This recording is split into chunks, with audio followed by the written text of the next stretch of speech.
The sun poured into our cozy kitchen, reflecting off the well-used countertops and worn-out wooden table. Jake and I sat across from each other, absorbed in our morning routines.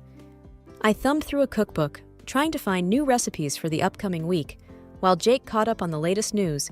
Newspaper sprawled in front of him. "You remember my work event next weekend?" I began, breaking the comfortable silence. "It's that big fundraiser, the one I've been talking about for weeks."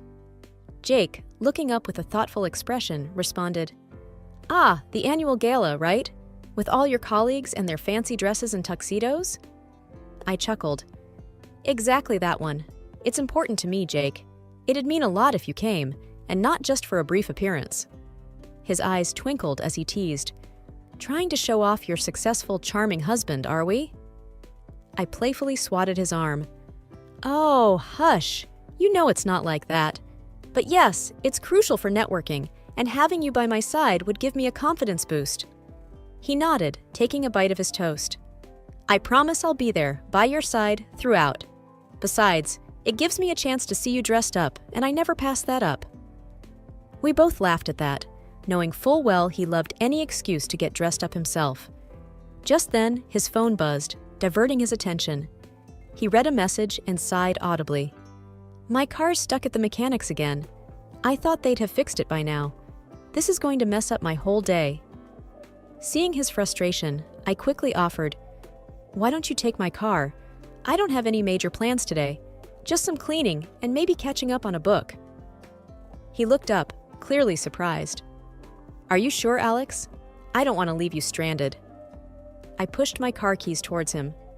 "I've got 2 legs and a whole neighborhood of friends. If I really need to, I'll find a way. Plus, Mrs. Henderson next door owes me a favor. I helped her with her garden last week, remember?" He smiled, relief evident on his face. "Thanks, love. You always know how to make things work. I promise I'll fill up the tank as a thank you." I grinned. "And maybe grab some of that ice cream I love on your way back?" He winked. "Deal." This simple exchange, a routine part of our daily life, unknowingly sowed the seeds for the tempest that was about to hit our lives. As soon as Jake left with the car, I went on a cleaning spree. The house needed some sprucing up, and there's no time like the present. I cranked up the volume of our old radio, letting the upbeat tunes fill our home. From scrubbing the kitchen counters to vacuuming the living room rug, the hours seemed to melt away. In the midst of my cleaning, I realized I'd missed our little indoor plants that needed watering. While attending to them, I noticed the framed photos on our shelves, documenting our years together. From our first camping trip, where Jake tried to set up a tent and failed hilariously, to our family gatherings where both our families mingled as one. It felt surreal how much we'd built together over the years. As I was lost in memories, I felt a sudden wave of anxiety. Glancing at the wall clock, I noted the time. It had been hours since Jake left, and I hadn't heard a word from him. Pulling out my phone, I checked for missed calls or texts. Nothing. Just as I was crafting a message to him, my phone rang, the screen showing unknown caller. Taking a deep breath, I answered, "Hello? Is this Mrs. Alex Williams?" The voice, firm and unfamiliar, sent a chill down my spine. "It is. Who am I speaking to?" "This is Officer Mitchell from the city police. I'm sorry to inform you there's been an accident involving a car registered in your name." My heart pounded loudly in my ears. "Jake, is he okay? Please tell me he's okay." "He's injured but conscious. You might want to come down here." I felt my knees weaken. "Where are you located? I'll be there immediately." The officer provided the location, trying to assure me it wasn't the worst-case scenario, but it did little to calm my racing mind. On the verge of tears, I rushed outside, desperately searching for a quick way to get to the crash site. Mrs. Henderson, the elderly lady next door and one of the kindest souls I knew, saw my distress. "Alex? What's wrong, dear?" "Jake. Accident. I need to get there," I blurted, the words coming out all jumbled. Mrs. Henderson didn't miss a beat. "My grandson's car is here. Take it. Go." "I can't thank you enough, Mrs. Henderson," I managed to say as she handed me the keys. "You bring that boy back safe and sound, and let me know if you need anything." I nodded. The the weight of the situation hitting me as I headed towards the crash site, hoping and praying that everything would be all right. The accident scene was overwhelming. Traffic was diverted, emergency lights swirled, and curious onlookers whispered amongst themselves, their eyes locked on the site of the crash. As I parked and made my way towards the commotion, I tried to quell the panic that threatened to engulf me. A nearby officer noticed my distress. "Can I help you, ma'am?" "My husband, Jake Williams, he was in the accident," I stammered. He guided me through the crowd to where Jake was. Seeing him with paramedics, a cut on his forehead and an arm in a sling brought both relief and concern. He was okay, but he wasn't unscathed. "Jake!" I rushed to his side. He tried to smile, his face pale. "Hey, Alex, looks worse than it feels." I gently touched his cheek. "What happened?" Before Jake could answer, a man approached, extending his hand. "Hi, I'm Tom. It was my car that collided with yours." Shaking his hand hesitantly, I responded, "Are you okay?" "Just a few scratches, nothing serious. But I'm more concerned about your husband and the lady who was with him," Tom said, his eyes darting towards Jake. I looked at Jake, waiting for an explanation. "Who was she?" Jake sighed. "She's a colleague from work. We had a meeting, and I offered her a ride home since it was on the way." "Why haven't I heard about her before?" My voice betrayed a hint of suspicion. "It was just work. I didn't think to mention it. And with the car situation today, it just happened," Jake replied, trying to calm the brewing storm. Tom added, "She seemed pretty shaken up after the crash. She took off even before the paramedics arrived. Thought it was strange." This revelation added more questions than answers. I frowned. "Why would she run off?" Jake shrugged. "Maybe she panicked. I don't know." We all fell into an uncomfortable silence. The paramedics were preparing to transport Jake to the hospital for a more thorough checkup. As we prepared to leave, Tom, trying to make amends, said, "I'll take care of the insurance and all. I should have been more careful." I nodded, my mind preoccupied with the mystery passenger and what that meant for our relationship. As the ambulance started up, I made a silent vow to uncover the truth, no matter where it led. After ensuring Jake was settled in his hospital room, my thoughts shifted to the DVR in our car. It was a relatively new addition, a birthday gift from Jake after I'd mentioned wanting one. The irony that this device might shed light on Jake's recent actions wasn't lost on me. "I'll be back soon, Jake," I whispered, giving him a light kiss on the forehead. He seemed drowsy from the pain medication. "Where are you going?" he mumbled. "Just need to sort out some things related to the car. I'll be quick," I reassured him. Heading back to the accident site, the tow truck was already loading our battered vehicle. "Excuse me," I approached the driver. "I need to retrieve something from the car." He looked me over, likely identifying me from my earlier presence at the scene. "Sure, be quick." I nodded, opened the passenger side, and swiftly removed the DVR, hoping its contents remained intact. Back home, my hands trembled as I connected the device to our television. The first few clips were mundane, trips to the grocery store, a visit to my sister's house. But then I found the footage from earlier that day. It began innocently enough, Jake driving, occasionally switching radio stations. Then a woman entered the frame. Even from the side profile, I recognized her. It was Melissa, a coworker Jake had occasionally mentioned. Their conversation was casual at first. They discussed a project they were collaborating on, some office gossip. But as the journey continued, their chat became more personal. They laughed at shared memories, and Melissa reminisced about a fun night a few weeks ago. My heart sank further when the crash happened on the screen. I watched as Melissa, in a moment of panic, hugged Jake tightly and then planted a fleeting kiss on his lips before escaping from the scene. The weight of what I'd seen pressed down on me. Their relationship wasn't just professional. I felt betrayed, hurt, and unsure of what to do next. Taking a deep breath, I ejected the DVR and placed it in a drawer. Whether it was evidence of infidelity or just a friendly bond taken out of context, I needed to confront Jake. But for now, I needed some time alone to process everything. The sun shone a bit brighter the next morning, but its warm rays did little to alleviate the storm inside my heart. With every passing second, the DVR footage played in my mind over and over. But I wasn't going to suffer in silence. It was time everyone knew about Jake's deceit, especially those who believed in our perfect union. I started with Lucy, my oldest and dearest friend. Our history stretched back to our school days, long before Jake entered the picture. "Lucy," I began as soon as she picked up, "I'm having a get-together at our place tonight. Jake's coming home from the hospital." She sensed the unease in my voice. "Alex, what's wrong?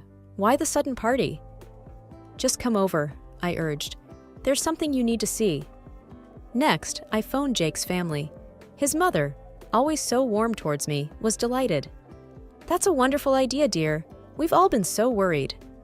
I could hear Jake's father in the background. "Make sure there's beer," he shouted jovially. Even Michelle, Jake's overbearing sister, was pleased. "It's about time you did something right for my brother," she remarked snidely. Throughout the day, I busied myself with preparations. There was food to be cooked, wine to be chilled, and a living room to be rearranged for the night's entertainment. By the time guests began arriving, our home was filled with the tantalizing aroma of roasted chicken and baked goods. Jake, having been discharged earlier, walked in to find our house bustling with activity.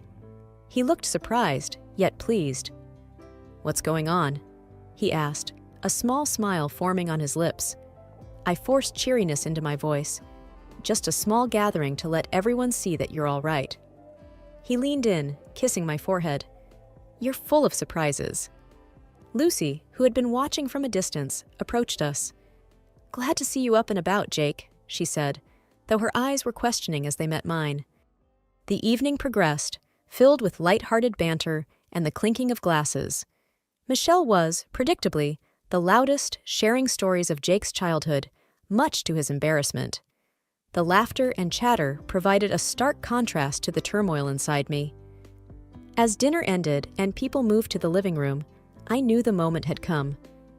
"I've got something to show everyone," I announced, holding the DVR remote. Jake looked puzzled. "What's this about, Alex?"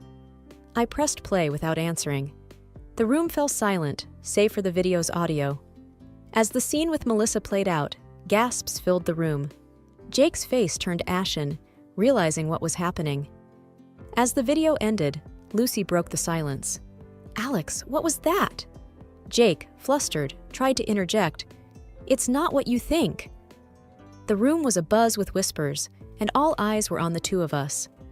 The stage was set for Jake to finally explain himself. The weight of the truth descended heavily on the room, muffling the chatter that had once filled it with joyful noise. Stunned faces looked from the now silent screen to Jake, their expressions ranging from shock to disappointment. Lucy, forever the anchor in my life, was the first to voice her confusion, her eyes darting between Jake and me. "Alex, why would you show this? What's happening?" Jake, sensing the rising tide of questions and accusations, tried to take control of the narrative. "Listen, everyone, it's not what it seems. Melissa just needed a ride. The hug, the kiss, it was just in the heat of the moment after the crash." Michelle, eyebrows furrowed and usually so critical of me, looked distraught. "Jake, you're not making sense.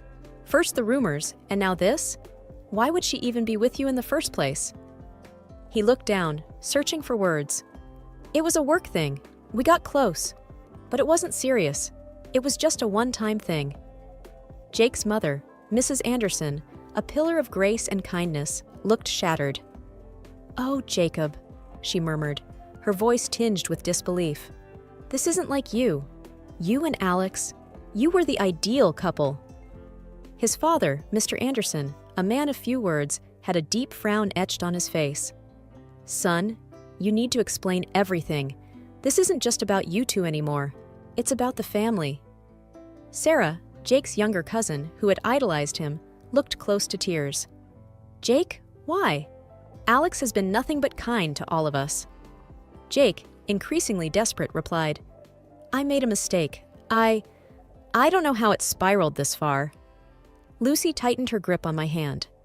"Alex, I've known you both for years. You two were inseparable, the perfect team. Whatever this is, it needs to be dealt with."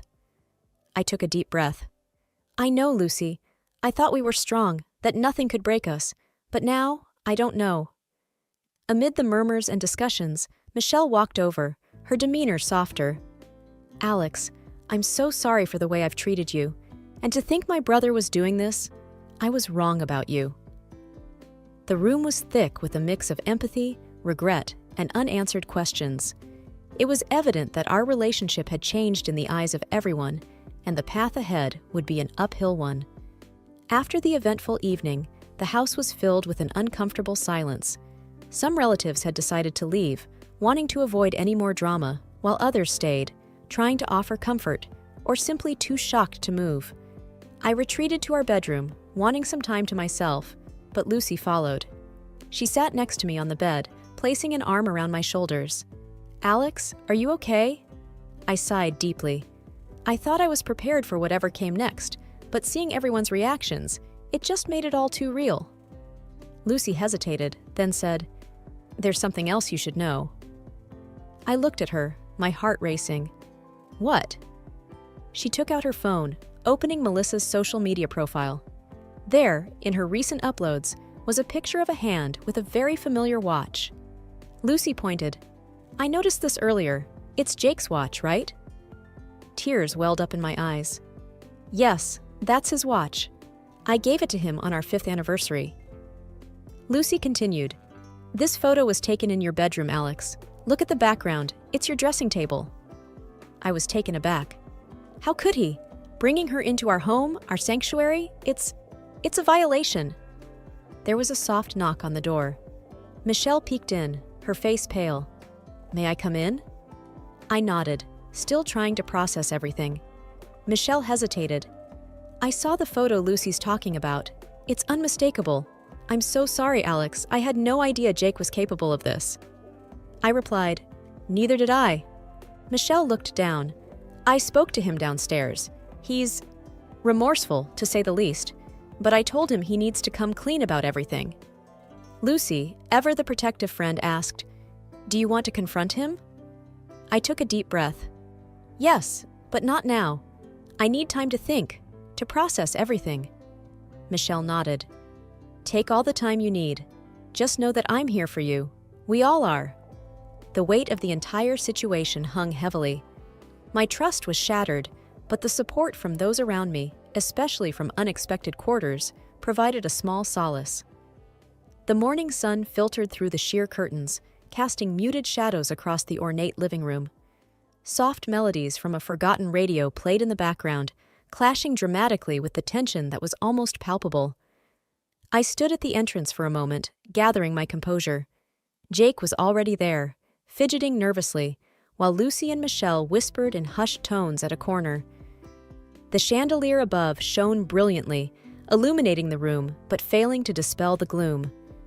Drawing a deep breath, I broke the silence. Jake, I've had a restless night, but I need every single detail now. He looked up, his face pale, shadows underlining his guilt-ridden eyes. Alex, it's complicated, but you deserve to know. Lucy snorted derisively. Complicated? Cheating on your wife is complicated? Spare us the theatrics. Jake shot back, clearly agitated. Lucy, this is between me and Alex. Stay out of it. Michelle, always the peacemaker, stepped forward. We're all involved now, Jake, but let's keep this civil. I nodded. She's right. Start from the beginning, Jake. Rubbing his forehead, Jake began.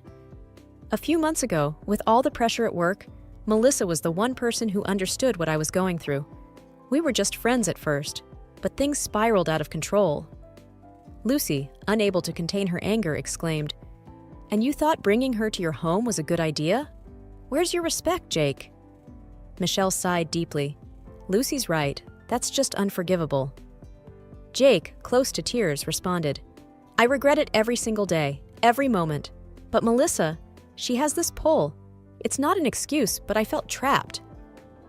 Lucy's voice dripped with sarcasm. Oh, the trapped card. Classic. I intervened. Enough, Lucy. Jake, was our marriage ever real to you? Jake's voice broke. It was, Alex. It is. I made a terrible, terrible mistake. I can't change the past, but I'd do anything for a chance at redemption. Michelle, her eyes moist, said, "Jake, some things once broken can't be mended. It's a hard truth." Lucy whispered, mostly to herself, "We thought you were different, but you proved us wrong." Facing Jake, I stated with finality, "I need to find happiness again. Away from all this. Away from you. I'm filing for divorce." Jake's plea was almost a whisper. "Alex, if there's even a shred of love left, please reconsider." But my mind was made up. This isn't about love anymore, Jake. It's about self-worth. Lucy and Michelle closed in, their support evident. As I moved towards the door, I threw one last glance at the life I was leaving behind, a chapter closing, and a new one waiting to unfold.